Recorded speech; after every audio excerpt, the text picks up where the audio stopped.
siltumenerģija. Bez viņas nevaram izdzīvot, jo Zeme griežās un riņķo ap sauli. Un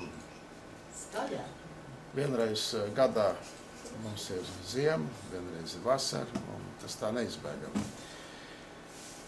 Un sakarā ar valsts tādu nenoteiktu ekonomisko politiku arī siltumenerģijas resursu jomā ir nenoteiktība. Jo visplašāk lauka apvidos izplatītais enerģijas, teiksim, veids, izēvielu enerģijai, koksne, valstī neskaidri, vai viņi tiks izlietota eksporta vajadzībām, vai būvmateriālu ražošanai, vai atlikusī daļa siltumenerģija ražošanai uz vietām. Cerams, ka jautājums tiks pārskatīts un konkretizēts.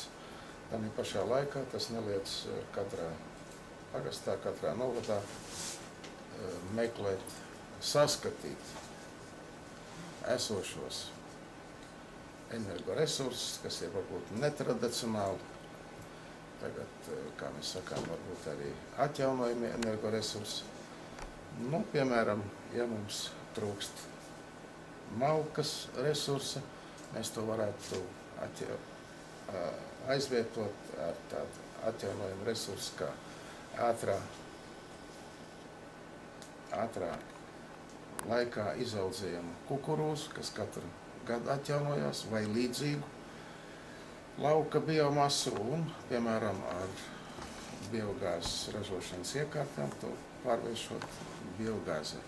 Biogāze ir tāpat dabasgāze, tikai pārsvarā ar mazāku metāna saturu. Pārsvarā ar oglekļa dioksīda daļu. Tas būtu tāds viens aspekts. Protams, būtu vienlaikus jāuzlabo esošā kurināmā resursa efektīvāk, pilnīgāk, liederīgāk izmantošana. Šajā